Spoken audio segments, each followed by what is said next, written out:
This content is brought to you by the Lairs Legends Kickstarter, coming in early 2022. Are you a dungeon master looking to reduce your prep time but still run awesome games for your players? Would you like professional pre-made 5th edition adventures, maps, traps, puzzles, magic items, and other resources you can drag and drop into your existing campaign? The Lairs Legends Kickstarter will create 2 gorgeous hardcover books for dungeon masters containing all of this and more. The first book, Lairs Legends, will deliver 25 5th edition compatible adventures spanning levels 1 to 15 and over 100 new terrifying monsters to pit against your players. The second book, Loot and Lore, will deliver 50 magic items, 25 puzzles, 40 traps, 10 factions, 30 standalone encounters with maps, 30 villains, 30 NPCs, 70 random tables, 30 adventure ideas, 20 spells, and 4 subclasses. And through the beauty of Kickstarter and stretch goals, we'll be able to commission beautiful artwork for both books and add even more content. Furthermore, in addition to the hardcovers, you can also get both books in PDF format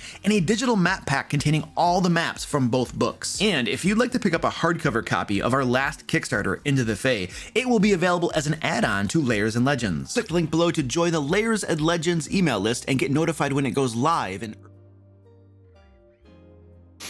All right. Hello. I'm still trying to eat my breakfast. Sorry. This is my breakfast. This is like I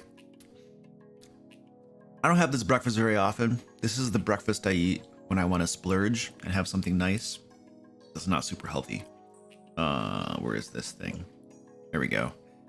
Peanut butter and jelly toast. This is like one of my favorite things. Obviously not good for you. Sugar and carbohydrates, and the peanut butter is probably not horrible. It's, you know, as long as you get like natural peanut butter that's not like full of sugar. Because, you know, peanut butter, if you actually just buy normal peanut butter at the store, like the first ingredient is sugar, and it's horrible. It's horrible for you. But if you get like organic or natural peanut butter that's just all peanuts and then they add salt to it, that's actually pretty darn nice, but or better, I suppose. Usually I have like meat and beans and lettuce or eggs or something like that for breakfast. Yeah, my wife makes bacon when she cooks in the morning. Anyway, I'm gonna eat really quick while we're starting.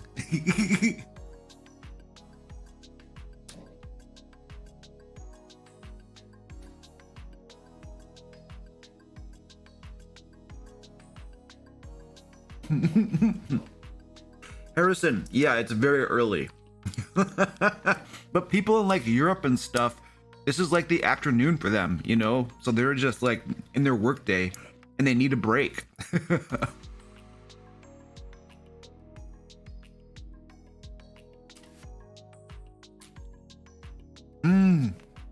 Dude, peanut butter waffles with jelly and syrup. I've never done it with jelly and syrup, but I've had peanut butter waffles with syrup. That is amazing. Same with pancakes.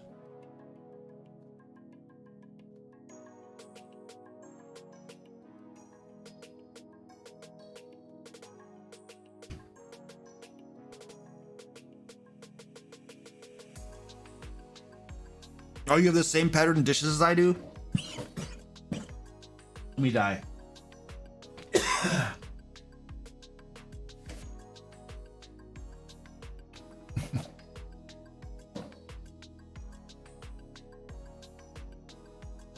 Yeah, these guys.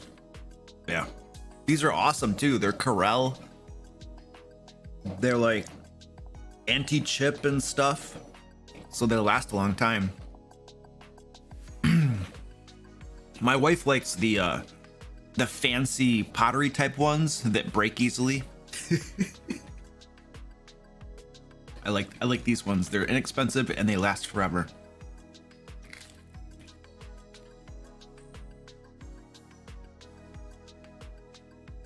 What's up, Brad? Hello, Heather. How you doing?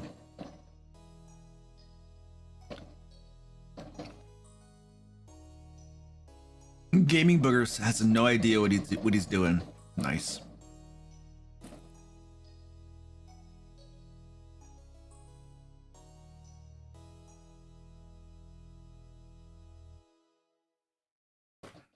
When they do break, it's spectacular. That's awesome.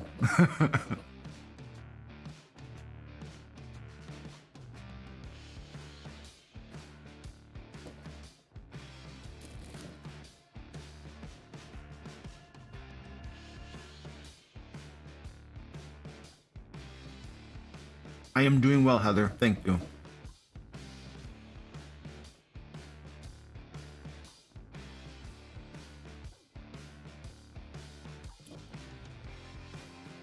Michael's in the office today. Yeah, that sucks, dude. I took the whole week off work. This week at work, I'll tell you about this week at work. I'll tell you about what people at my day job are doing this week.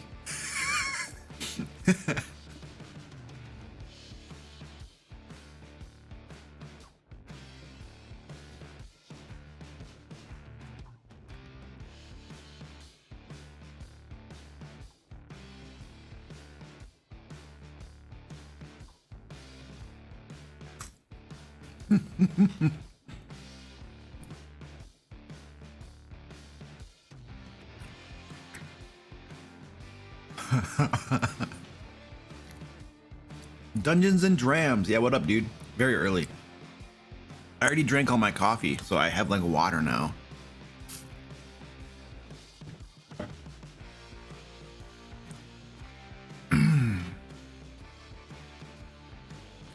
At the office so I can be in a Teams meeting with people from finance, from France. So essential. Dude, let me tell you, we're gonna talk about that, Michael. I hope that's how you say your name. If not, forgive me.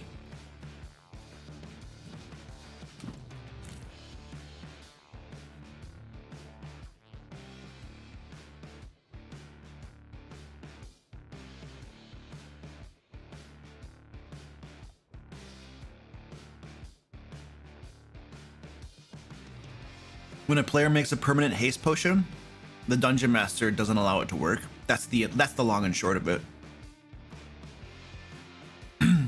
Details to be filled in as needed.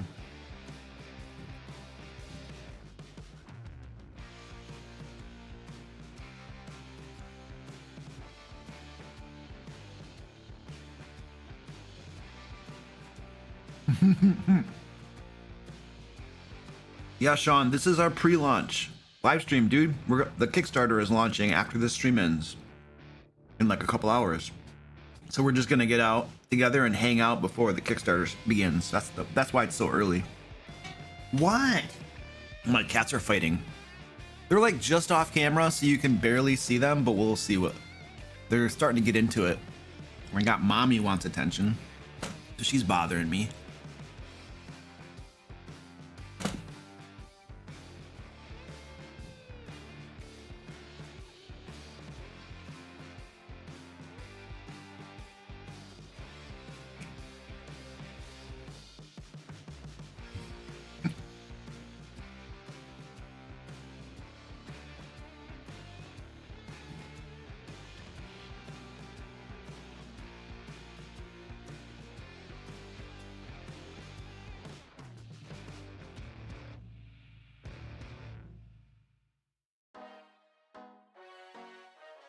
Oh, your name is pronounced Michelle? Okay, I can do that. If I remember. Your name is Green, so that'll probably help me remember.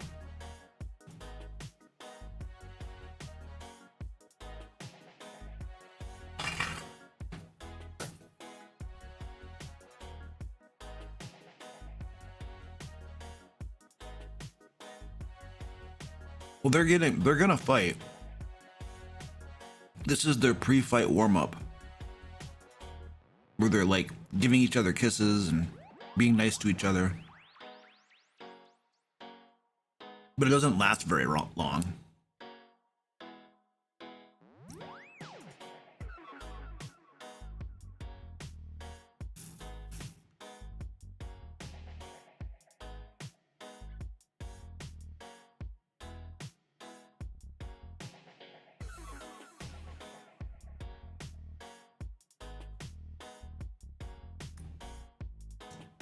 You'd think my cats would know where the camera is by now.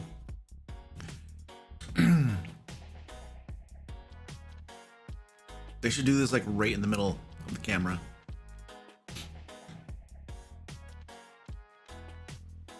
Well, you know what? My camera has a little. Actually, my camera has a flippy thing. Here we go. Look at that. I am professional. They're totally gonna get into it. Just wait.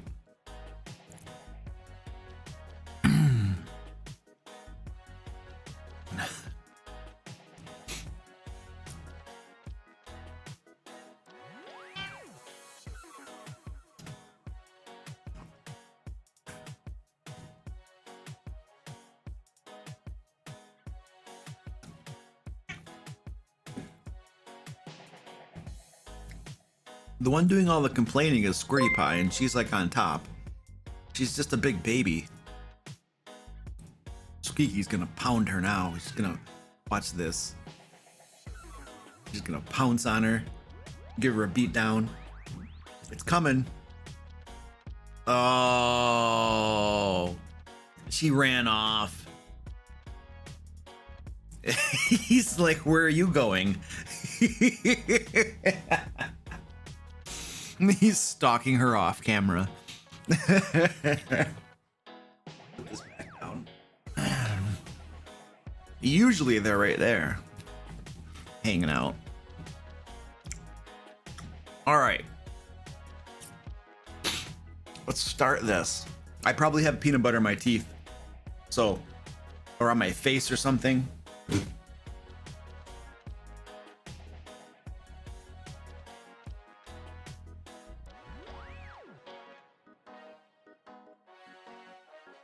And if so, you're just gonna have to deal with it. Sorry. What am I doing? Here we go. That's so pretty. All right, here we go. Hello. Hello. Got water on me, apparently. Hope that's water. Live stream time. This is our pre-Kickstarter launch live stream. We're hanging out here early in the morning for many of us. Some people it's like 4 a.m. It's 7 a.m. for me, which is not, I mean, I get up at 4 every day anyway, so 7's not like crazy early for me, but I'm still a little groggy. I don't fully wake up until probably 8 or 9 o'clock. So it's still tired zone for me. Some of you are half asleep. People in Europe are like, this is great, Luke. I can just sit here and listen while I'm at work. I tabbed out to a different tab so my boss can't catch me. And this is wonderful. So our Europe friends, and probably like anybody in that time zone area is liking this time probably. But anyway, we're just gonna hang out here until the Kickstarter launches. The Kickstarter launches in about 2 hours roughly. It's 9 a.m. Eastern time it'll launch. We will stop this live stream about 15 minutes before launch so that I can go handle Kickstarter business over there. Because you gotta like, you gotta babysit it, you gotta hand hold it, all that kind of stuff. So yeah. So I don't have any plans, but we're just gonna hang out. If you have questions, I can answer questions and stuff. We can talk about stupid crap. My daughter is taking my coffee. It's my coffee. Why are you taking my coffee? No, like your coffee's horrible. Exactly. She got this. She has a job at Starbucks now. And she gets coffee from there, like premium coffee, and it tastes horrible. it's like I don't know. The more premium it gets, the worse it tastes. I don't understand it. So anyway, she drinks it. I abstain. I guess my tastes are not as finely tuned or as like matured or something. I don't know.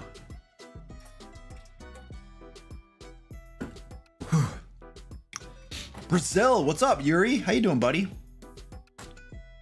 Mark is working remotely. Nice. That's beautiful. Working remotely is amazing. Don't bite my finger. McDonald's coffee. Oh, dude. Charbucks? Yeah, I don't like Starbucks. I don't go there. I've gone there a few times. We have a place in Michigan called Bigby that is way better in my opinion, and I prefer it. And I think Bigby started in Michigan too. It didn't start. Where did Starbucks start? It was like California or Seattle or something. Where did Starbucks originally start? It's like out there on the West Coast somewhere. And And they had some logo problems too at the very beginning that they had to remedy. So I just do Big B coffee when I'm getting addicted to that crap though. I literally like have to not get it. Like, you know, I'll be like, oh, I want some Big B. It's like, no, you're not getting Big B. Probably Seattle. Okay. Yeah, that sounds about right. Homemade coffee? I've never done homemade coffee. I mean, if you're talking about growing the beans and then drying and roasting the beans, yeah, no, I've done that. There's some coffee. John's like, it's the only way to drink coffee.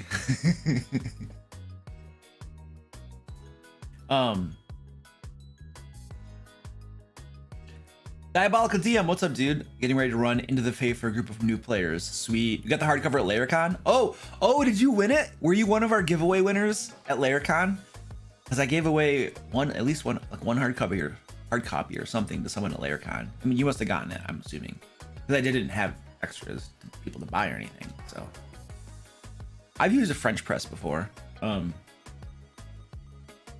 own a French press. I don't use it very often, though.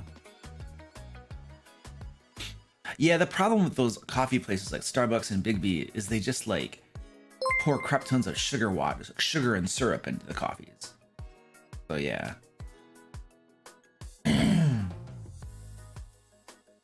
BK Dan, thank you, sir, for the $5. Appreciate it. You're a forever player.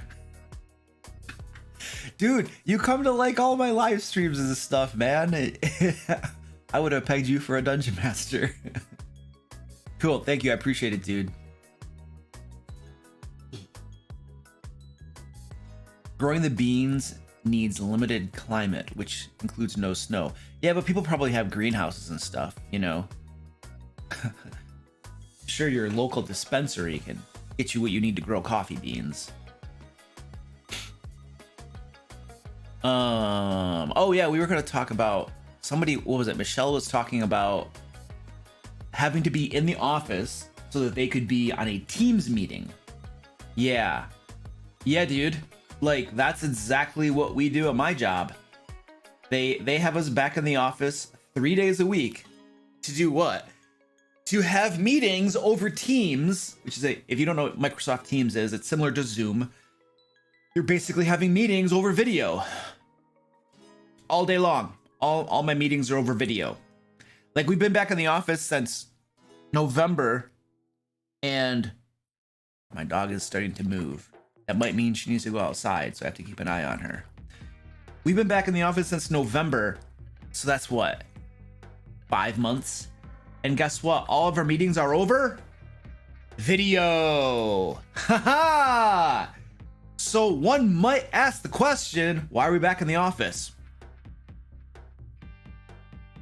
There's no answer to that. Management won't tell you. Management says, oh, it's increased collaboration, company culture, you know, and I love to see your smiling faces. We're not smiling. Like, we literally had a year and a half where we were at home. We got used to it. It was comfortable. It was beautiful. We learned that we got roughly 3 hours back in the day because you don't have to drive to work.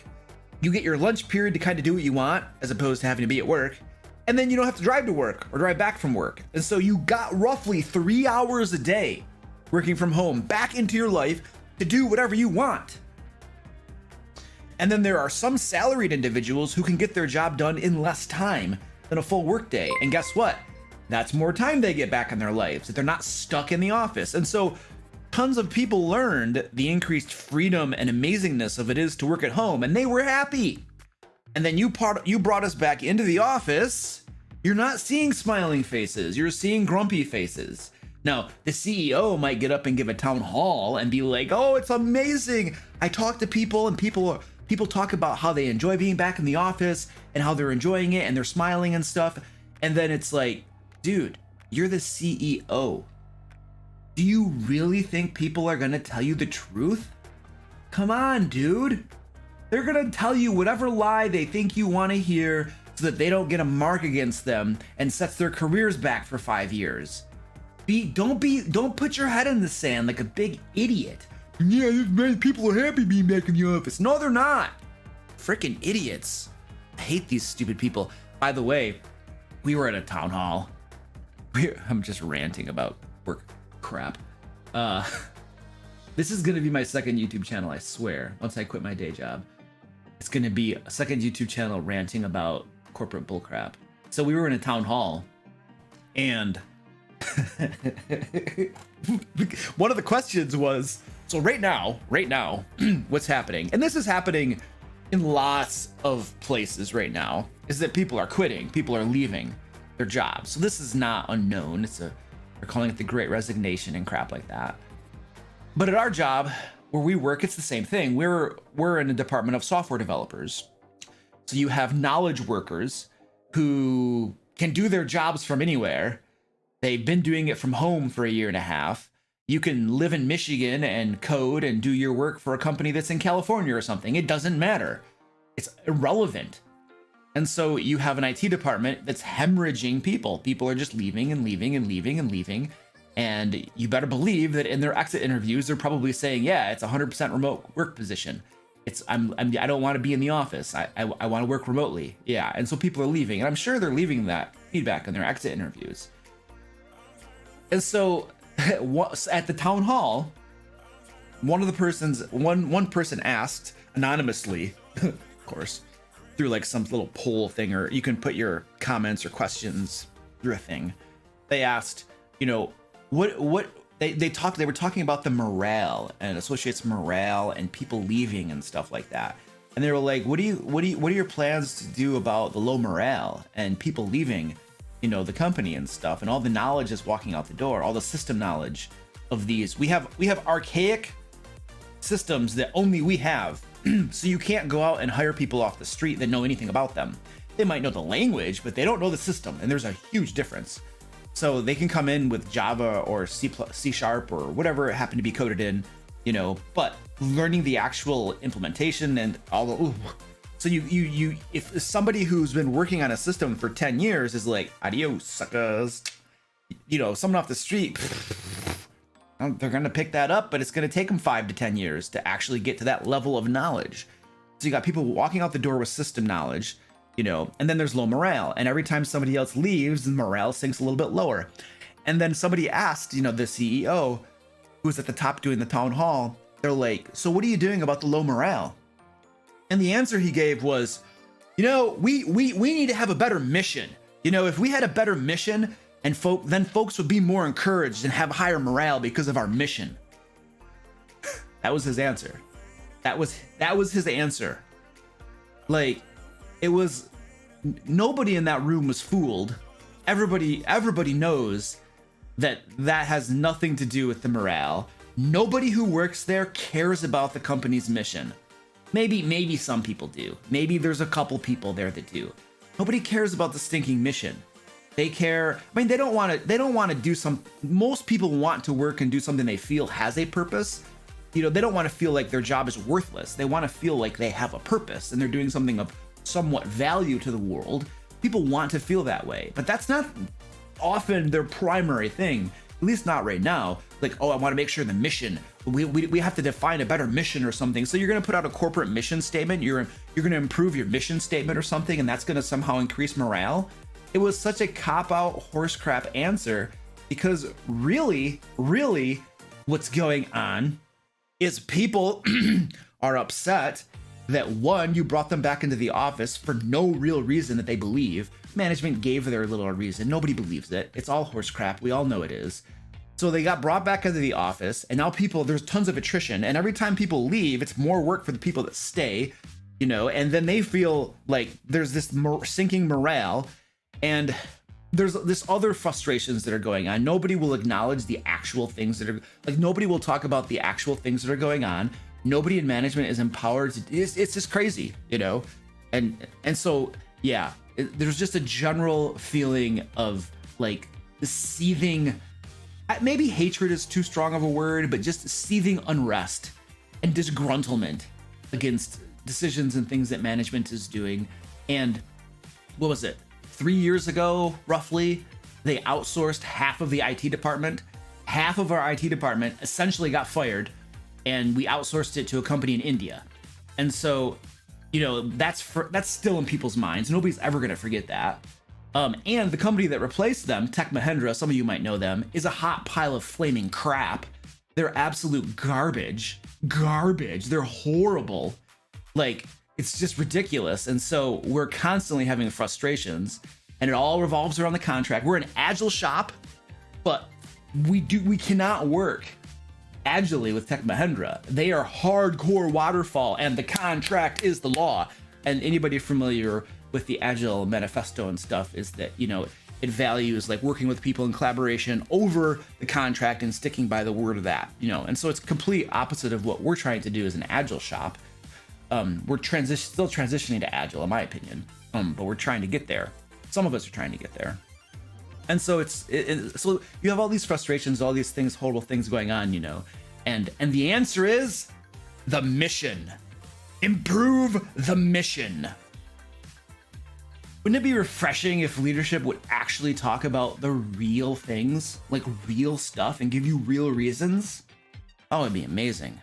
It'd be friggin' amazing. But you won't get that. You'll never get that. That's too hard. Too much risk. And because of the chain of command, you know, this is the boss. So if somebody down here doesn't like support what this person wants and says, you know, they get in trouble. So you can never have somebody at the bottom say something in like the management, you know, say something that's out of alignment with what the person at the top is saying. It has to be in alignment. Otherwise your career could be in jeopardy. You know, you're not allowed to disagree and state contrary opinions, at least not in the company I'm in. Now, maybe some companies exist that welcome that sort of discussion and open discord, but not where I work. So you just get a whole big load of horse crap is what you get. So, Michelle, thank you for inspiring that conversation.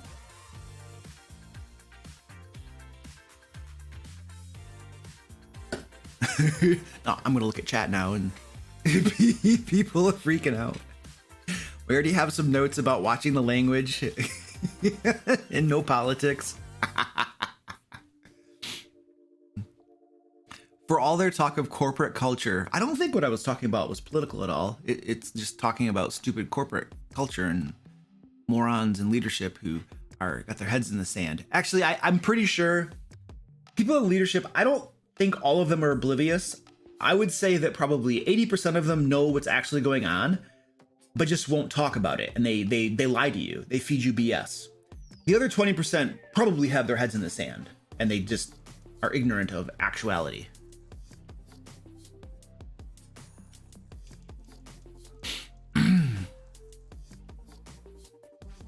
My company have like 5 software developers, and we all wrote an email to our boss saying that we want to work remotely. And so I'm now in my home. Yeah, dude. Well, when you have a small company like that, you guys have lots of leverage.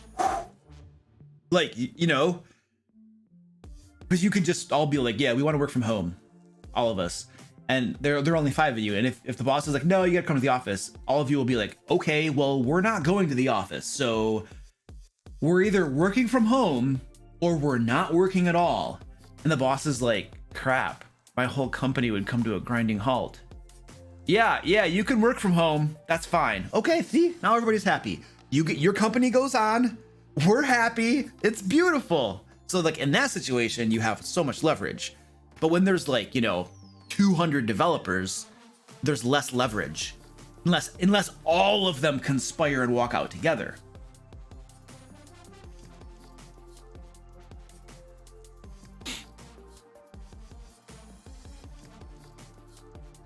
Ed says we're having a town hall tomorrow. I'm getting an award. Ooh, cool. Good job, dude. What's the award for? And by award, I mean, a piece of a piece of paper, 5 seconds of applause, and moving on to the next guy. Yeah.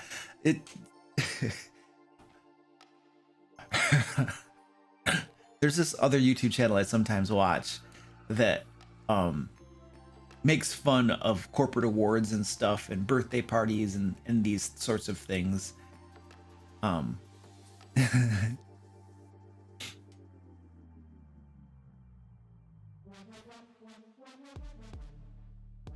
Yeah, Mark, we have like we're still using some like outdated languages and stuff too.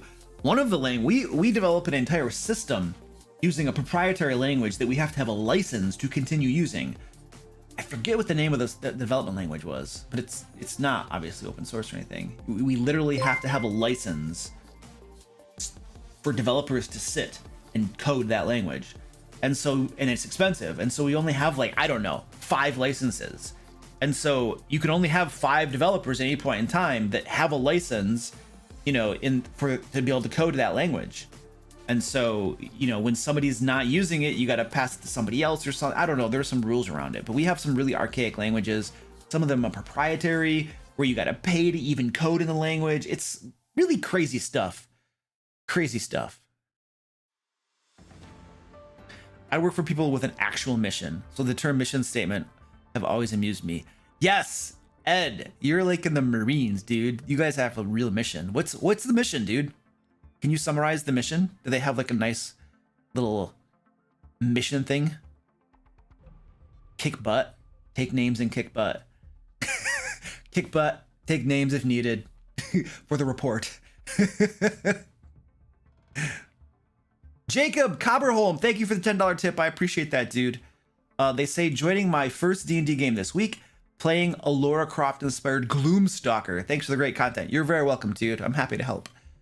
Gloomstalkers are crazy. I had to do a house rule on they basically, Gloomstalkers essentially, for all intents and purposes, have 100% permanent invisibility for any creatures that are using dark vision to see them. And we implemented that in our game, and it was very clear. We implemented it with a rogue that had that. It was a rogue ranger Gloomstalker, and it was very clear how crazy overpowered it was.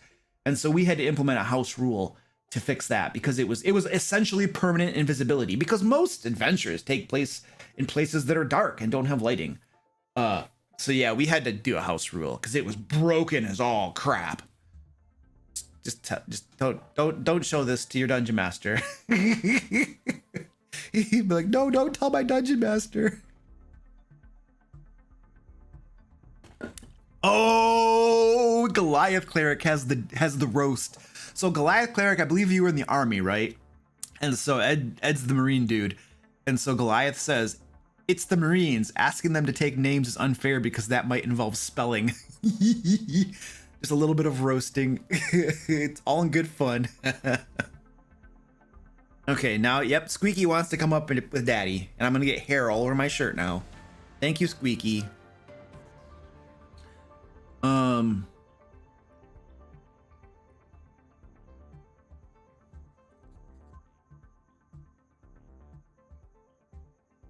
I don't know why Goliath Cleric, I don't know why they would use a language that's proprietary and you got to have seats even code in it.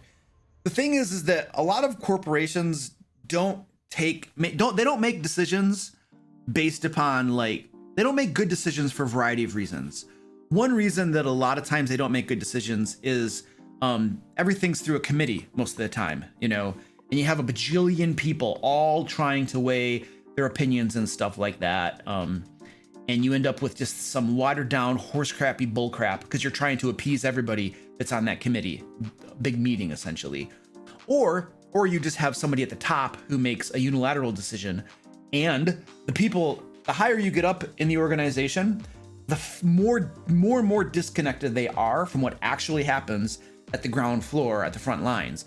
So the actual developers and stuff who are doing the actual work, the people at the top who might be making unilateral decisions, they are so far removed from the actual work that gets done that they can't make good decisions anymore. Like, unless they get feedback from the people at the bottom who actually do the work, they can no longer make good decisions. And so sometimes they'll make decisions that are absolutely just ridiculously stupid because they're at the top. And the other thing that happens too is that you have management and people with titles being, what do you want to call it? Romanced by companies. I don't know what the technical term is, but essentially the company will, you know, try to earn their business. So they'll be giving them tickets and taking them out to dinner and being nice to them and stuff and doing all of these things. They'll be developing relationships and having meetings with them and stuff. And so you'll get these companies that are trying to win their business, and you'll get management that's like, oh, I really like this company, so and these people that work there, and so we're going to give them our business. And that's less of a decision based upon what that software or that company can actually do, and it's more based upon like the intangibles of that relationship and stuff. It's not necessarily like bribes and stuff. It doesn't have to be like actually giving them money to get their business, although I'm sure that happens. And there might be kickbacks somewhere, somehow. But there's still that element going on, which leads to bad decisions as well. So, Squeaky, yeah, see, look I'm all hairy now. You got hair all over me. See, Squeaky. I'm gonna have to, I have a hair roller. I'm gonna have to take care of that. Schmooze? That's the technical term is schmooze. Heather has to do a patrol around the grounds. What do you do, Heather? Heather's like, I must be like some sort of like security thing, right? Squeaky butt, perfect.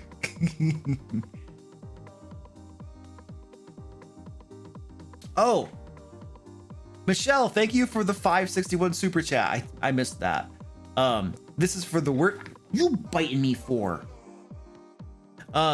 This is for the work from the office rant and getting my name right. Best of luck with the Kickstarter. Thanks, dude. Appreciate it. The Army and the Marine Corps do agree on one thing, at least. At least we're not the Air Force. But the Air Force drops big bombs and stuff, dude.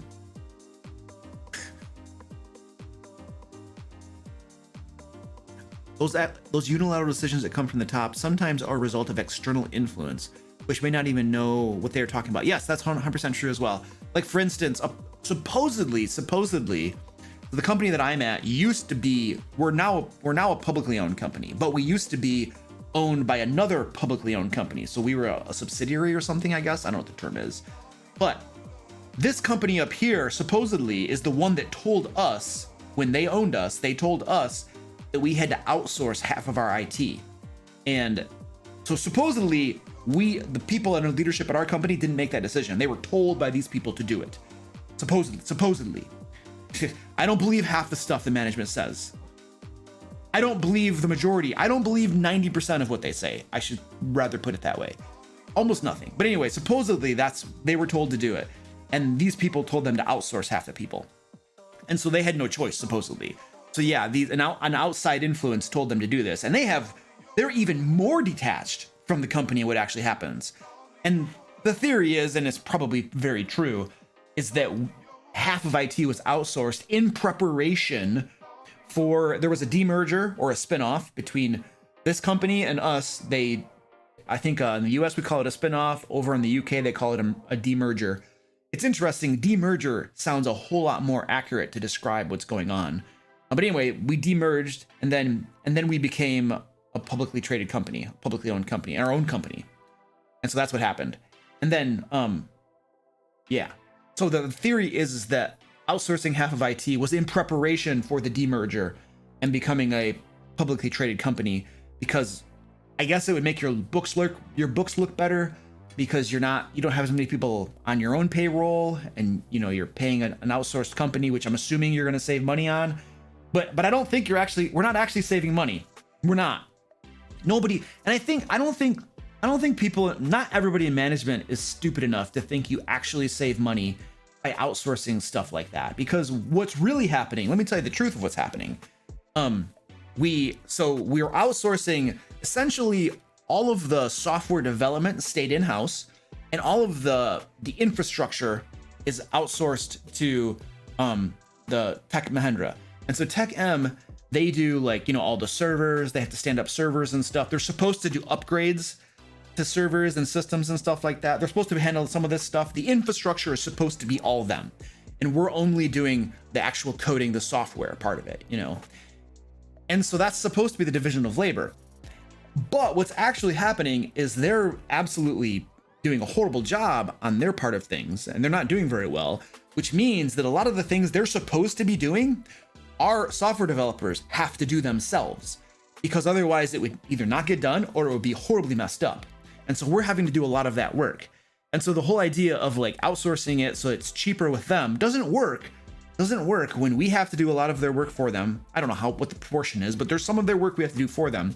And when delays by them cause our work to be stalled and delayed, and you're taking longer to get your stuff done, and you're not getting that incremental value out to production to where you can actually start getting the benefits of the time you spent coding.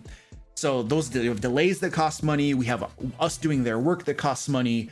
You know, you have these things going on. So you have to wonder at some point, you know, like, we're not really saving money, are we? No, you're not. And I think a lot of people in management know that you don't actually save money by outsourcing things like this, but it does make your books look better in the short term at the very least. And a lot of these decisions too aren't made with a long-term trajectory thinking, like, is this going to be best for the company in 5 or 10 years? They don't think like that, right? That's not, you know, shoot, most people in management positions, the C-suite and stuff, they don't stay in companies but maybe 3 to 5 years. It's just normal to move to the next company. And so when that's the standard thing, to move from company to company to company, you don't care what happens in 5 or 10 years. All you care about is about 3 years. About 3 years is your life expectancy at that company in the C-suite, and you make decisions based upon that. And then you're just going to go somewhere else because that's kind of normal, is my understanding. And so you make these decisions that make you look good in the short term and get you your bonus, because your bonus has certain metrics that if you hit them, you get a better bonus and stuff. And then if you hit those, you know, you can get your bonus, and then in 3 years, you're going to go to a different company anyway. So who cares if that company crashes and burns? It's not my problem anymore. I'm going to a different company, you know? And so not everywhere, like my company, interestingly enough, the people in the C-suite and stuff have been there like forever. But my understanding is that is an exception, not the norm.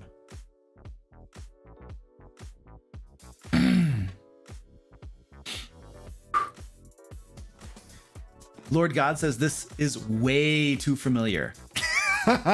This is the way corporate America works.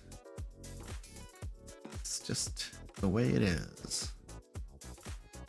Okay.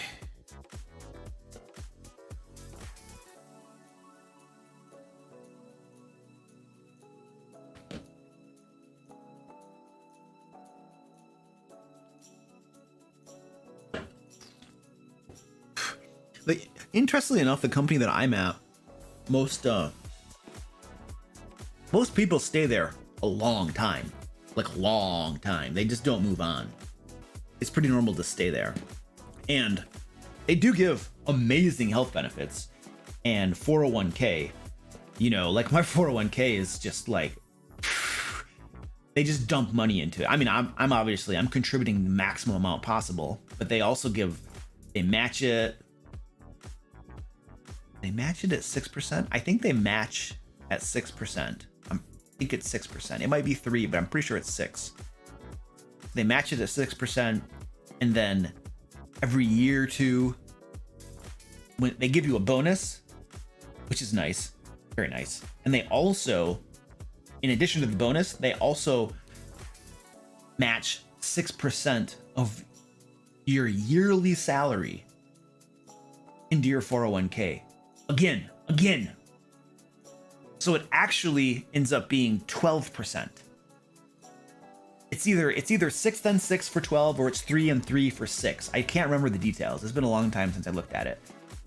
All I remember is that it's crazy nice. It's amazing. So when you combine the great healthcare coverage, fairly inexpensive, and then the 401k money that they dump into your accounts, and the culture is not bad. Like, I came from working in automotive before I came to this company, and I can tell you that this company is like a dream. This is, you know, you're not, at least, you know, you're not getting yelled at, you know, you're not getting abused, you know, there is bullcrap that goes on. There are things you don't like, but the work environment is pretty easygoing. It's not like, there's not stress and all this crazy stuff. I've never experienced it, at least. You know, I'm sure there are people that have in different parts of the company, depending on who your bosses are, because that makes a huge difference. So it is a very nice place to work. If you just want to go to work every day and just make a bunch of money and be mostly unbothered by stupid bullcrap, then it's pretty nice, you know, which is why I think a lot of people just stay there for so long, because why leave? Like, you know, could I change my job every 3 to 5 years and get and have my salary go way up? Of course you could. Absolutely. Absolutely. That's the best way to get your salary to go up, is to change your job every 3 years or so. 100%. You can absolutely do that, because you're never going to be able to negotiate. You're going to get 2.5% raise every year at your company that you work for. And you're never going to be able to negotiate a 10% or 20% raise. It's never going to happen. But the moment you're looking for a job elsewhere, you can negotiate a 10%, a 20% raise increase. And if you do that every 3 years, you're gonna outpace staying at the same place. You know, it's just the way it works. But my company just tend to stay there forever. So I'm guessing it's the healthcare and the 401k and stuff. And it probably also has to do with being located where we are in Michigan. Before the whole work remote thing, now it's different. Now with work remote being the thing, you can get a job anywhere as a software developer or a knowledge worker. But before that was really a thing, you know, where we are in Michigan, there's probably not a whole lot of jobs around where you can go and do these things and get the same benefits and the same pay and stuff, which would make it more appealing. But now with people just being able to like still live in Michigan, which by the way has like, I think it's the nation's 10th lowest cost of living. It's something like that. It is extremely low cost of living. So if you can live in Michigan, and it's beautiful too. It's the nature and everything. It's amazingly beautiful. So if you can live in Michigan, not quite as beautiful as like the mountains and stuff. I've been seeing mountains out west and down to the south, the Appalachians. It's not as beautiful as the mountains and the forests and stuff there. That's just cool. But it's still very nice nature and stuff. So if you can live in Michigan and have super low cost of living and work for a company in like Seattle or California that pays like, that is, woo, that's a lot. It's nice.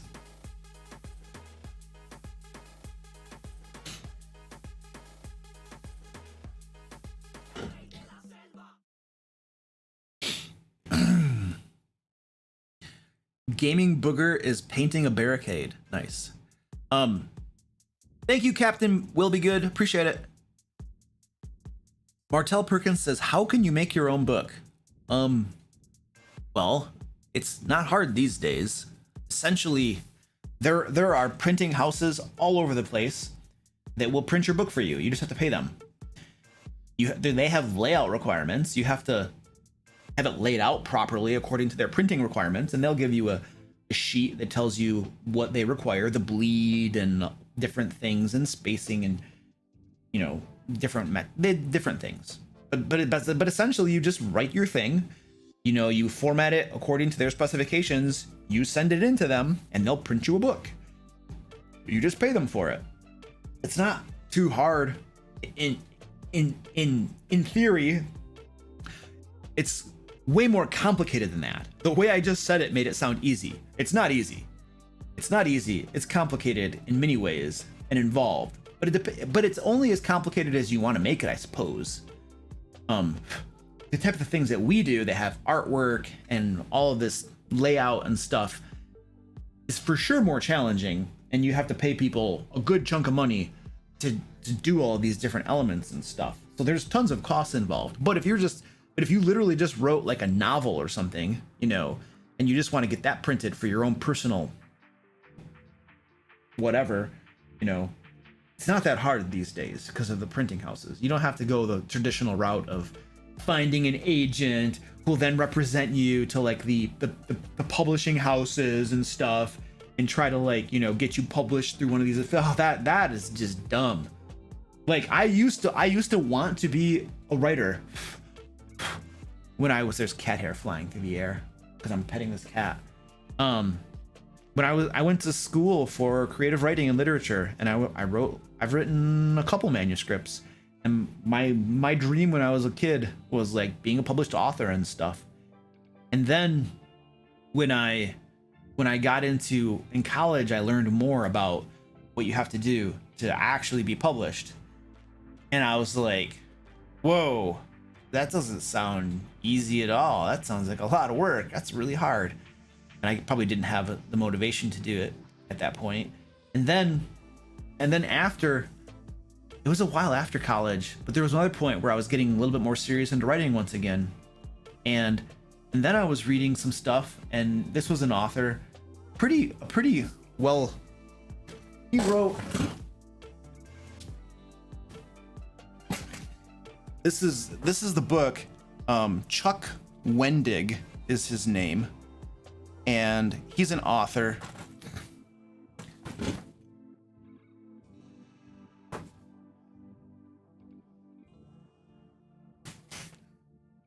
I used to read his stuff, some of his writing blogs and stuff like that, and then he got political on me, and I stopped following his garbage because he started to like get all political and talk about politics, you know, because, and I'm like, okay, goodbye.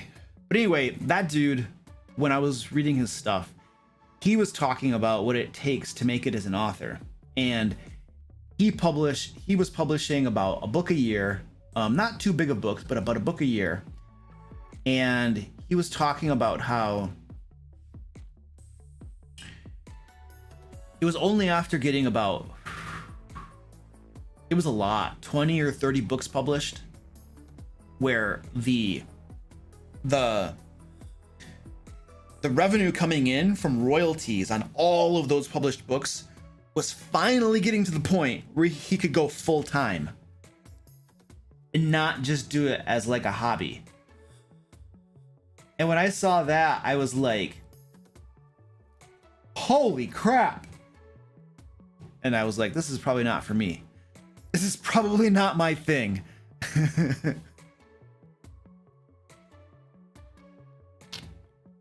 Jonathan Schmidt, what's up, dude? Welcome.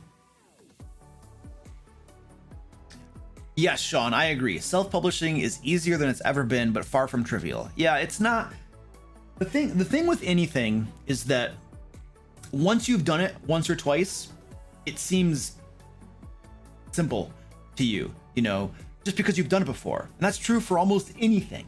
Once you know how to do something and you've been through it, it seems a lot simpler to you. And you're just like, you understand it better. You've done it before, you know?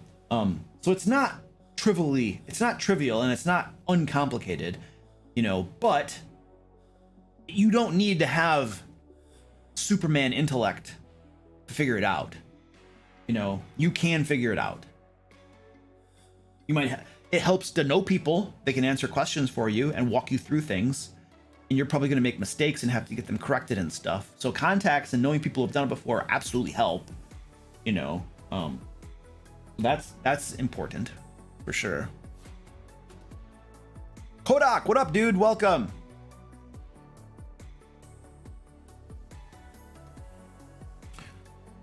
Hakai says, if you have to speculate about D&D 6th edition, would you think that it would be backwards compatible with 5th edition, or will it be a system totally on its own? Well, I mean, Wizards, when they made their announcement that gave us like zero information, one of the things they did say was that it would be backwards compatible with 5th edition. But of course we're talking Wizards announcement was the next evolution of D&D. And we don't really know if it's going to be a 5.5 or if it's going to be a 6th edition. We just don't know. And I think that was projected for 2024, if I remember correctly. Oh my gosh. What is Squeaky doing? Look at him, you guys. How long has he been doing that?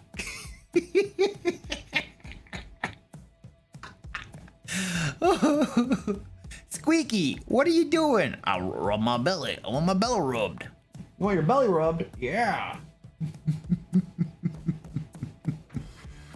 If I go down there to rub his belly, he'll change his position though.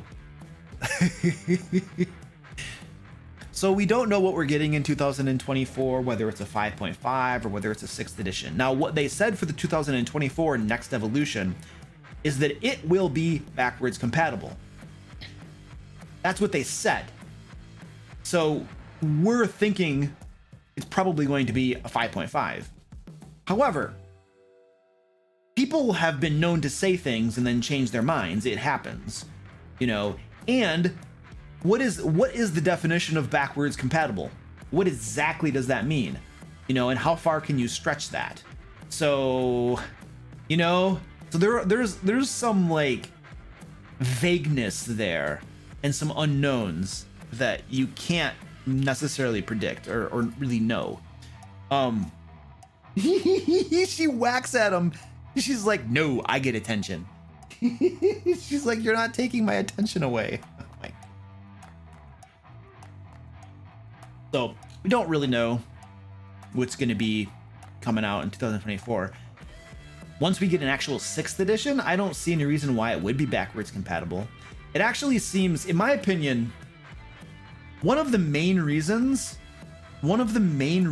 to make a new edition, to make a completely new edition, 6th edition, is because of sales.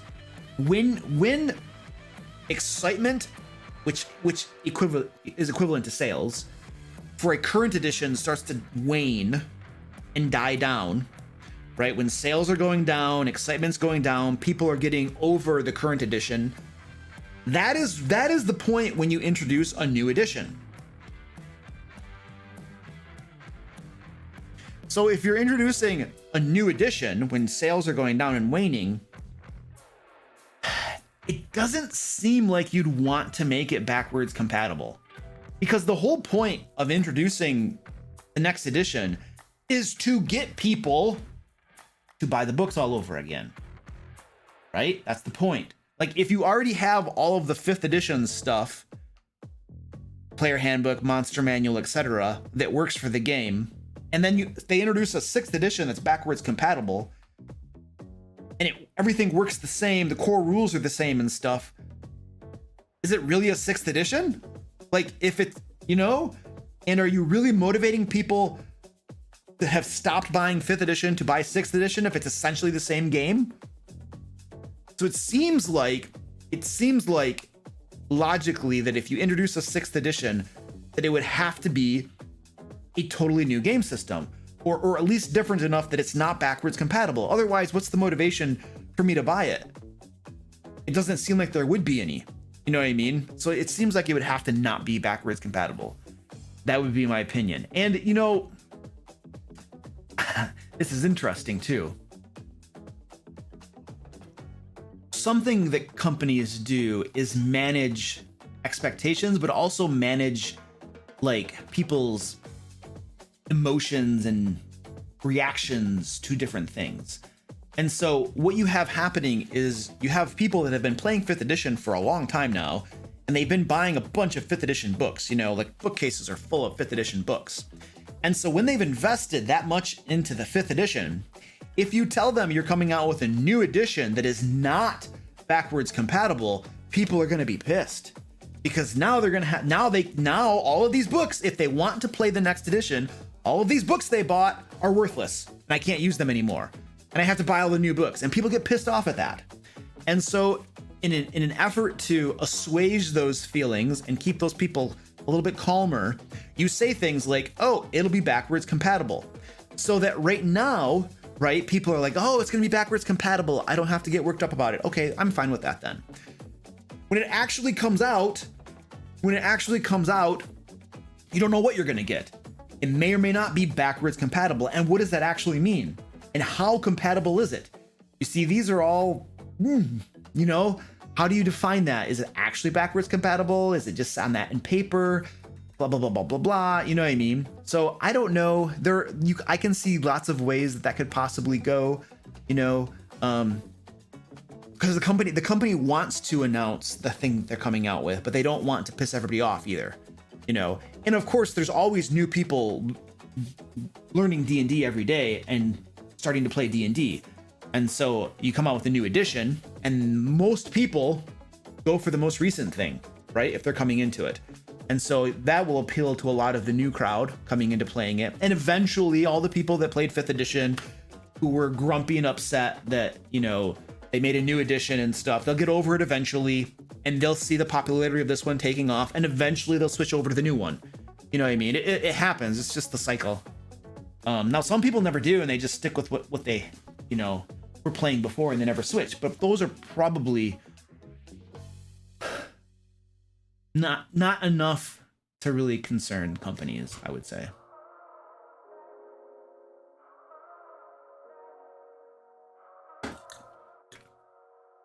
All right, I need to take a quick break. We're gonna give my cats some kitty treats, and then I'll be back.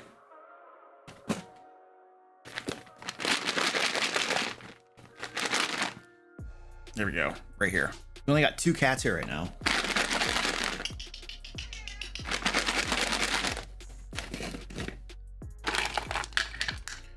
Penguin Butt! Oh, Penguin Butt's here.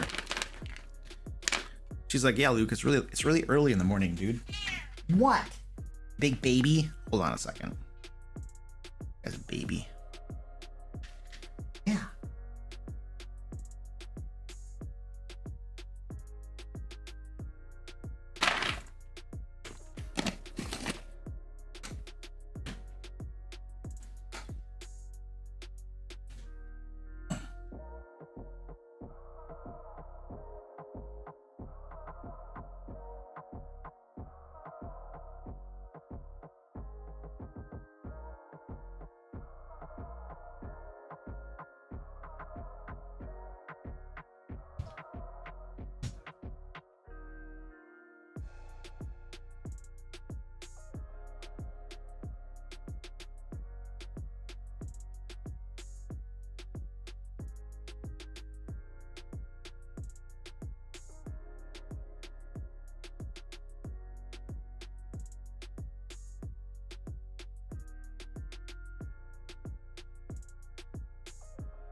I wonder if the dog wants some of this stuff. Zoe, you want some treats? We got treats over here. You want to get some treats? Ah, here you go, some treats. I need treats. Look. Want some of these? Yeah. Want some of this? Yeah. Oh, want some treats? Look, I got treats for you. Look. I got treats. She just woke up.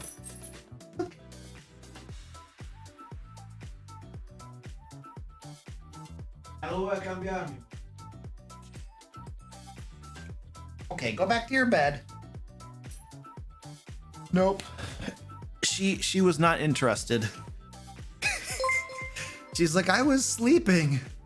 I was sleeping. Why are you bothering me?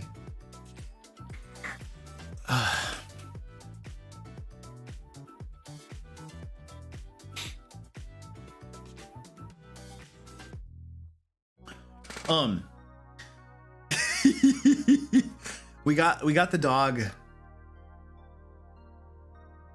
maybe 2 months ago or so, something like that. About 2 months ago.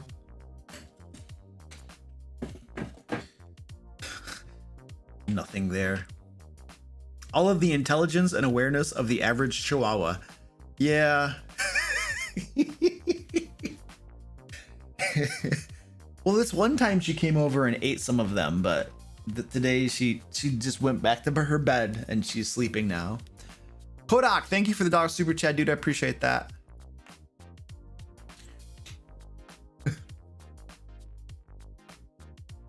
Captain will be good. I'm curious if Wizards of the Coast reached out to you and offered to hire you and your whole damn Lair team to create and write for them. Do you think you would take the offer or continue as your own company instead? There is zero probability that I would stop what I am doing, shut the doors on my company and go work for them. No way. No way. No stinking way. Because why? Well, why, Luke? What if they offer you a nice salary and stuff? Because I have been busting my butt for the last several years to not work for the man. I do not want to work for somebody else. I am tired of having bosses that tell me what to do. I'm tired of having to go into the office and do stupid stuff. I'm tired of having to do things that don't move the needle forward. I'm tired of having to do stuff for somebody else's company where I'm being given whatever. And besides which, I don't know how much they pay people. They're probably not going to pay me or my team as much as we can make on our own. That's probably my guess. Yeah, when you start running a business and stuff, there's a couple things that go on. When you own your own business and you don't have to work for anybody else, first of all, there's a sense of freedom and controlling your own destiny that you can't get working for a company. The flexibility, work when you want, do what you want, nobody tells you what to do. Now, you can't be lazy, otherwise you're gonna crash and burn. You have to get a lot of work done. And then the other thing is, a lot of times you're gonna, if your business does well, you could make more money than working for a company. So that's a possibility. Now, most people probably don't find themselves in that position, but there have been studies that have been done about how people feel when they run their own business and when they work for a company. And I'm literally reading a book right now that has my second time through the book, and it's talked about this study. And what it has shown is that people who work for a company have high levels of stress, and they have high levels of work. Like there's a lot of stress and a lot of work. Okay. And then there's a happiness. So there's like stress levels. Okay, we're probably, let's do a thing. Hold on a second. All right, let's go over here. I want to show you. Okay, so people who work for companies, this is what they've shown. Let me see if I can do this. There are three things you measure. There's like stress, and then there's happiness, and then there's like amount of work. All right. So how do I do that? Select. All right. You have these three things that we're measuring. All right. Where'd these go? There we go. Let's zoom out a little bit. These are people that work. These are like three things that you can measure. All right.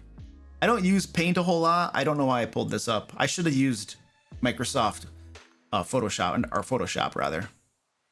So you have this brushes. Let's see if we can do a brush.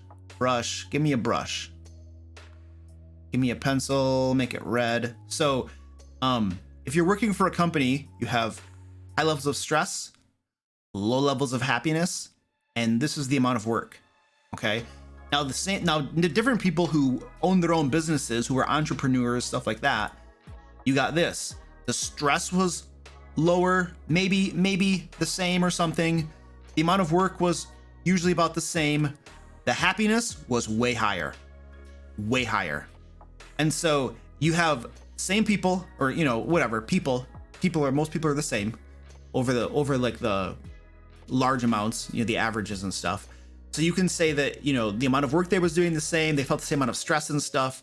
But when you worked for your own business, you owned your own business, your happiness quotient was way higher, way higher. You were happier with your life. And the conclusion, one of the big conclusions that they drew from that is because of something called control.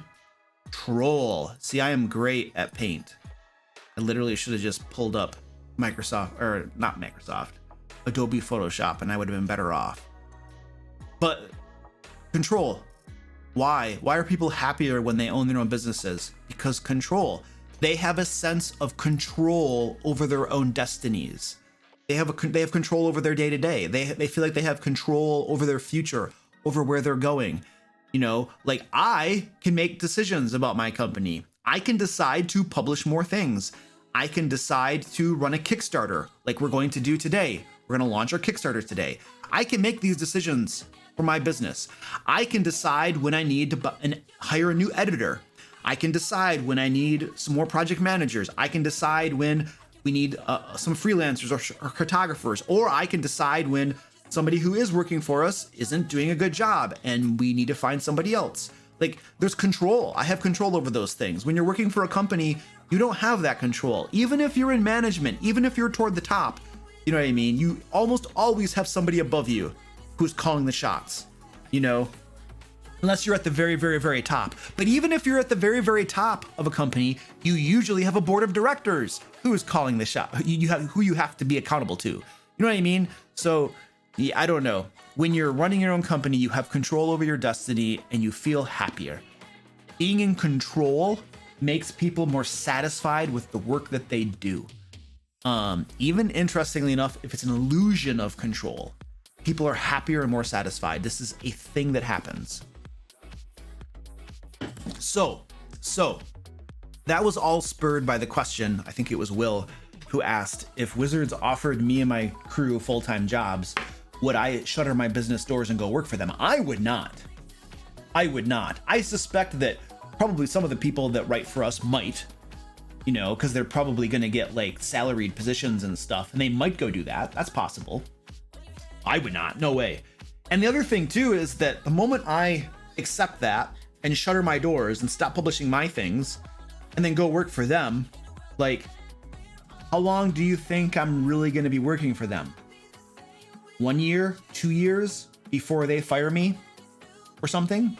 Like, I might be able to negotiate a certain contract with them that guarantees my position with them for a couple years, maybe, if they do something like that, But after that, do you really think that my job is secure, that I can't just be fired, right? So I personally would see a move like that, because there's two ways you could think about it. Hey, this small publisher over here is doing lots of good work. Let's get them doing stuff for us so they can bring their good work onto our team and we can get better.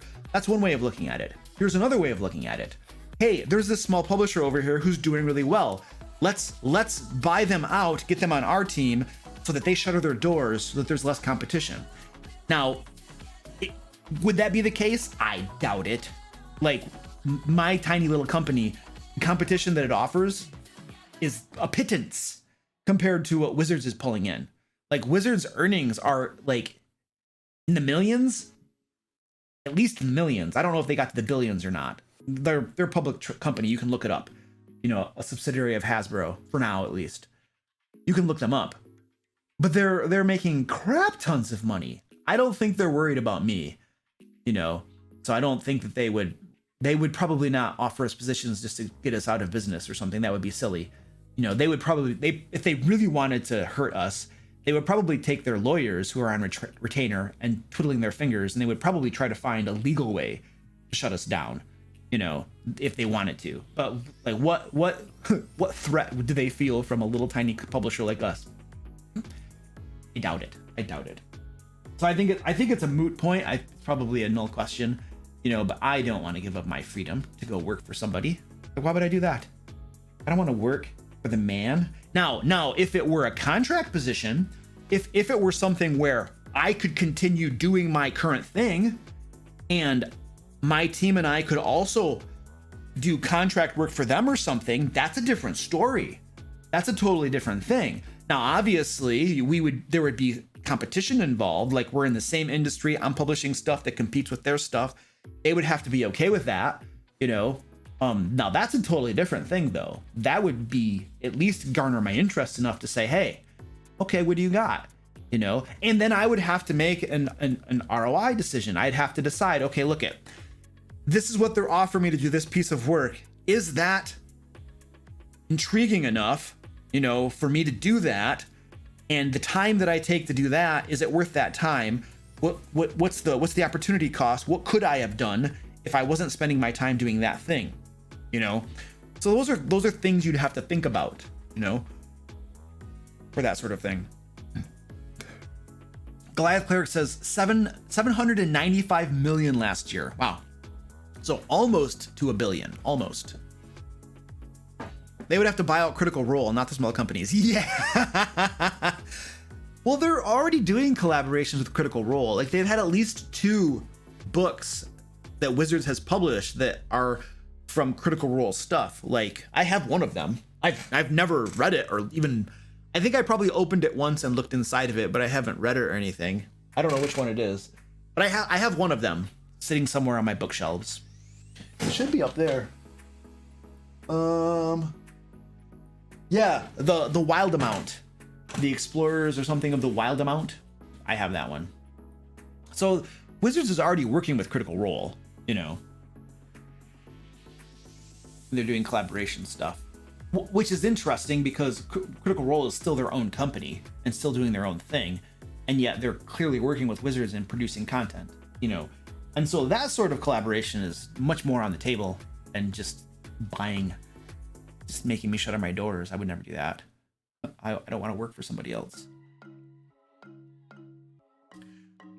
Luis, thank you for the $5 super chat, dude. I appreciate that. I don't think we will get a 6th edition. They will most likely make a 5.5 edition and call it Dungeons and Dragons. This edition has done way too much for them. That's valid. Right now, it's continuing to do very well too, and sales just keep going up and up. So the thing is that creating a new edition and getting it onto the market takes time. So if you wait until sales start to go down before you start working on the next edition, it could be too late. So you got to look in your crystal ball and try to determine when is the right time to do the next edition. You know, and you have to start doing it in advance of actually needing it. If you wait to start working on it until you need it, you're like 2 years or so behind the cycle because of all the development work time that needs to be done. But that said, who knows? You might have a team at Wizards right now that's under an NDA, a non-disclosure agreement, who is literally working on 6th edition for when it's needed. They could literally be working on the rules and everything right now for when it's needed, so that when they determine that they actually need it, it's that much closer to being a thing, you know. Who knows? That might be. They could already be working on it.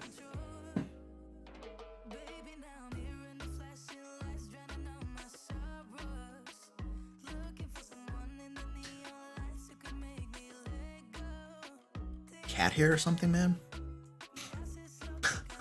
I wouldn't be surprised if Critical Role was actually under contract of Wizards of the Coast, but keeping it hush hush to keep their image as just a bunch of nerdy voice actors.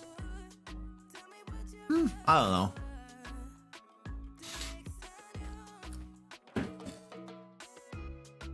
It's hard to keep that sort of a thing secret, though. They have a lot of people working for them to pull off their show, you know, and for everybody to keep quiet about it.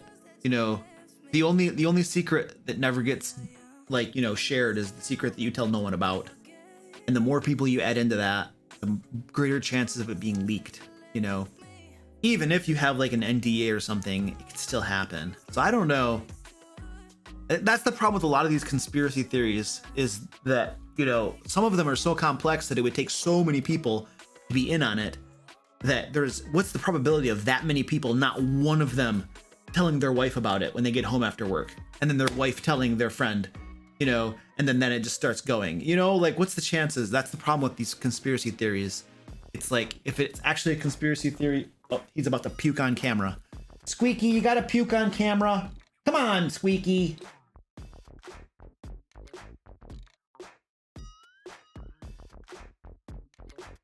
I should clean that up, I guess. Thank you, Squeaky. All right, I'm gonna go clean this puke up. Let me see. Wait, where do I have a... I'll be back in a second. I gotta clean this up. Thanks, Squeaky, you big moron. Jeez. Jeez.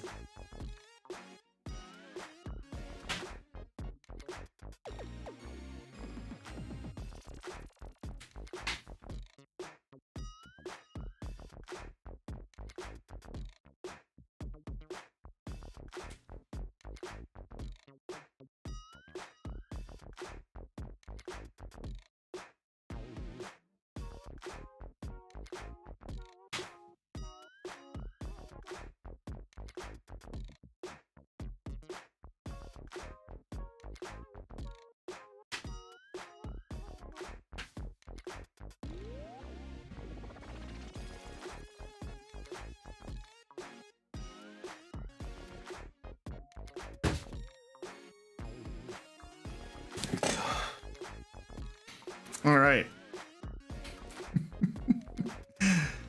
And like all good cat owners, I have all the supplies for cleaning up puke right next to my workspace. I think I cleaned up puke this morning when I got up, and I almost stepped in it. And I'm cleaning up again. I don't think I have to clean up puke every day, but it's at least several times a week for sure. And with Squeaky, it's because he eats his food too fast. He eats it so fast, and then he throws it up. That's what he does. He's like, and then, yeah, that's what he does. Matoso, what's up, dude? First time in the stream, lots of serious talk. Yeah. Yes. I'm pretty sure Will the Mount and Critical Role content is a Wizards of the Coast property. It's all printed by Wizards of the Coast under the D&D label. Mercer probably sold his campaign setting. Possibly. That's a possibility. But they could have come up to with an agreement that doesn't involve them selling it, because you could do printing arrangements. There can be contracts where it's literally, hey, this is our IP, intellectual property. We are giving you permission to publish it in this book, but only in this book. And that could literally just be the contract, the clause, you know, and you do not own it. It's our IP, but we are giving you permission to publish it, you know, and then there's like clauses for revoking that permission and stuff, you know. I mean, you can easily do that. That is not hard. They didn't have to sell the IP for it. They could have sold publishing rights for that particular book, you know, and they're allowed to publish it it could have been a 5-year thing. For the next 5 years, you can publish this, you know, and then after 5 years, we can revisit this contract and we can decide if you want to continue publishing it or not. And if you do, you can renew it. And then here are clauses and stuff that, you know, we can, whether you renew it at a different rate or whether you can go back to the bargaining table and discuss how much to renew it for. I mean, you can put all these sorts of things in contracts.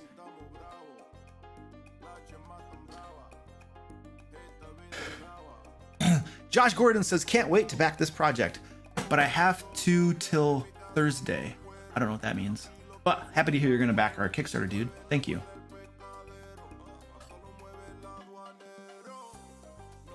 If Critical Role was part of Wizards of the Coast, they wouldn't have just published their own setting book under their own game label, Darrington Press.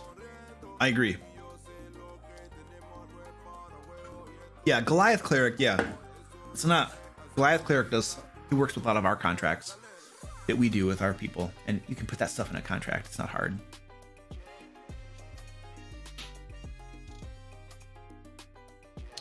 If we sign up for the higher tier Kickstarters, will the PDF be available immediately? No, it won't, because the PDF is going to have the exact same content as the hardcovers.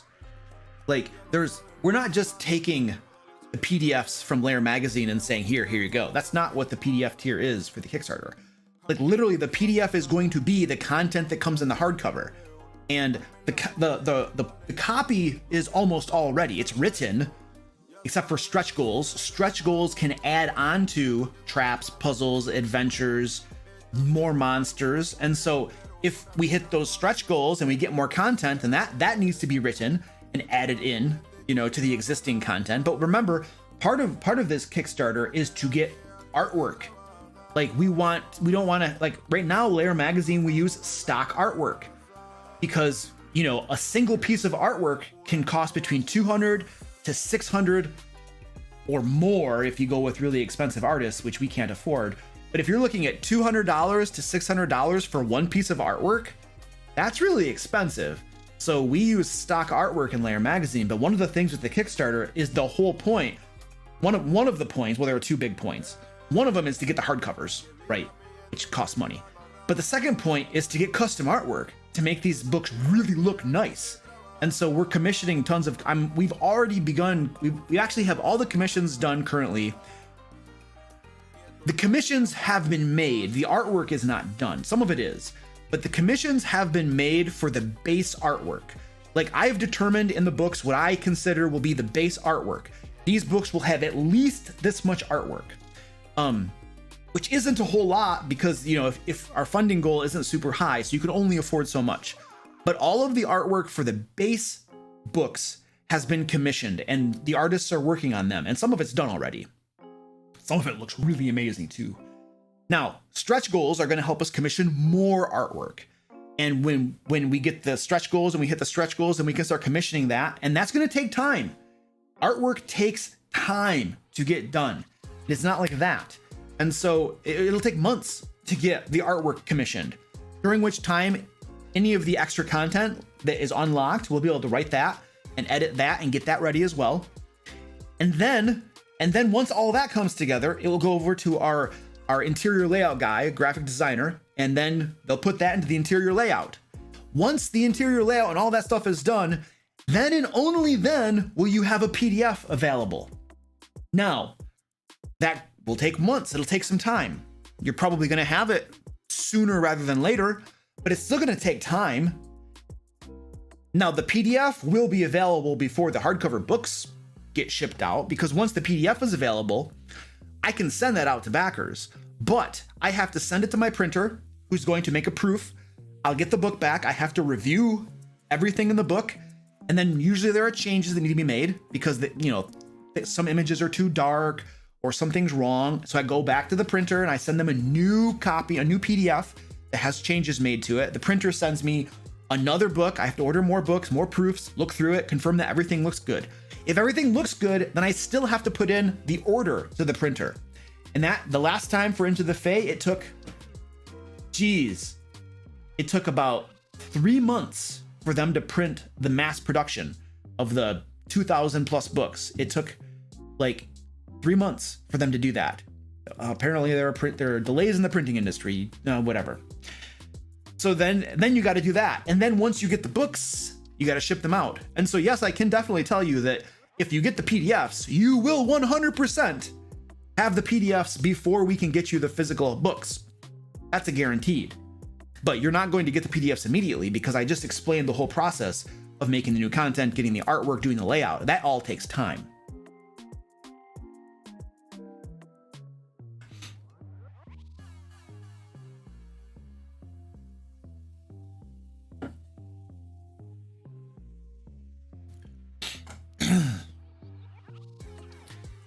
Can you show any of it, like a landscape or something?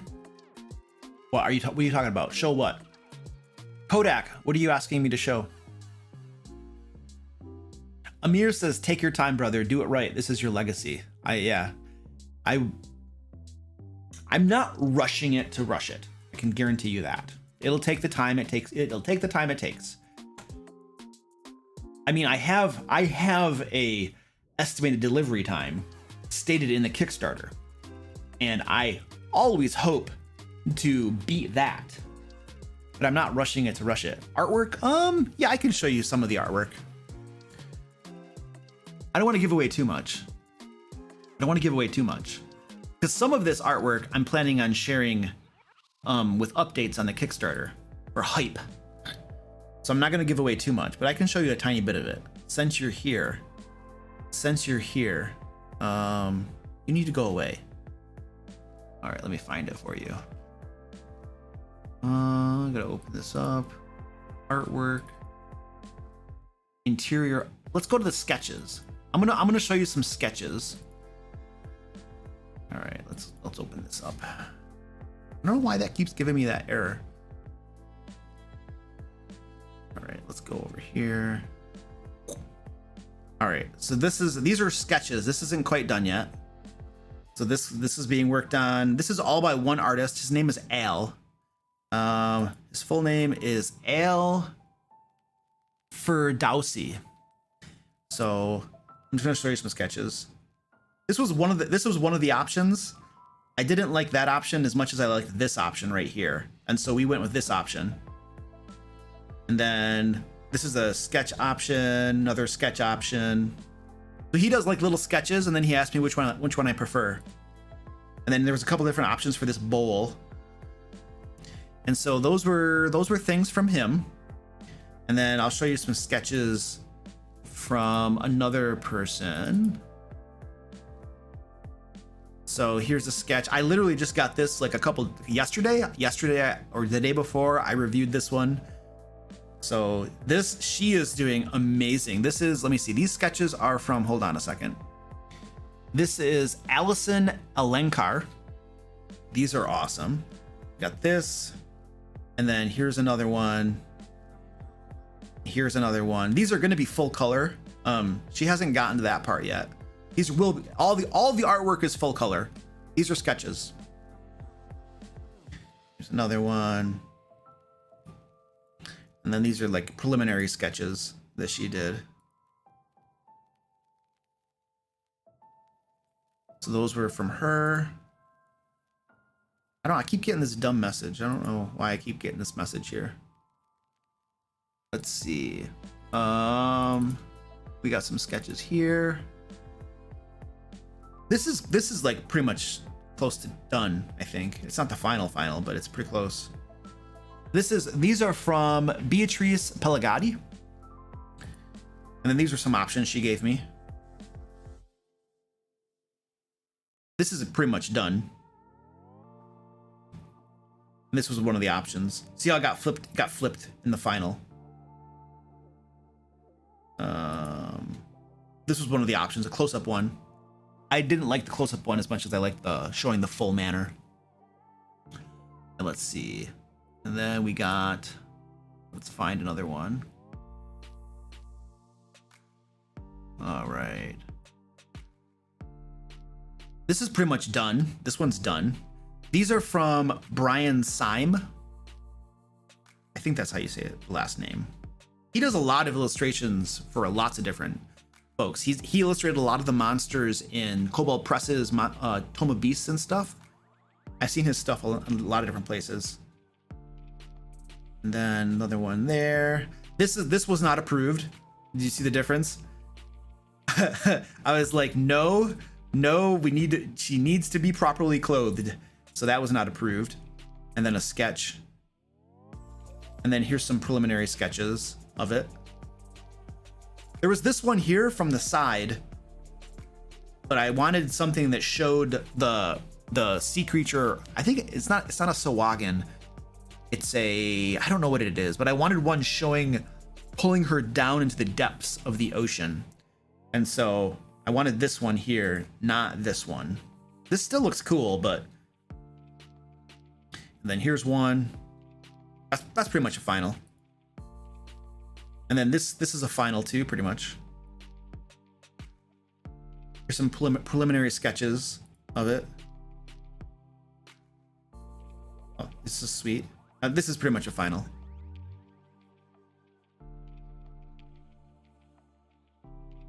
This is pretty much a final as well.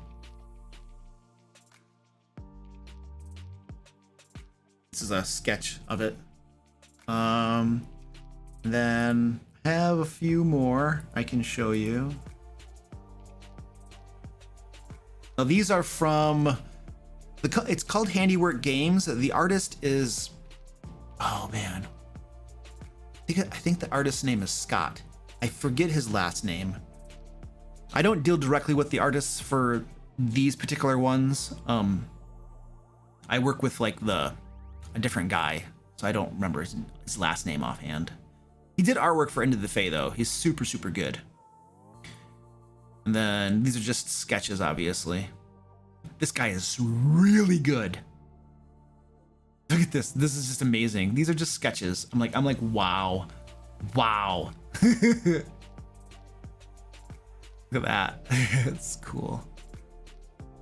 This is good. I love the perspective on here.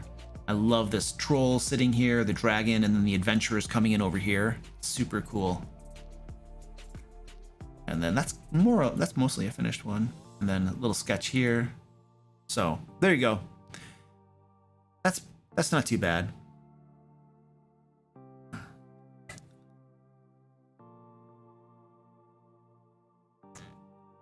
Yeah, that top-down view of her being pulled down is more terrifying, yeah.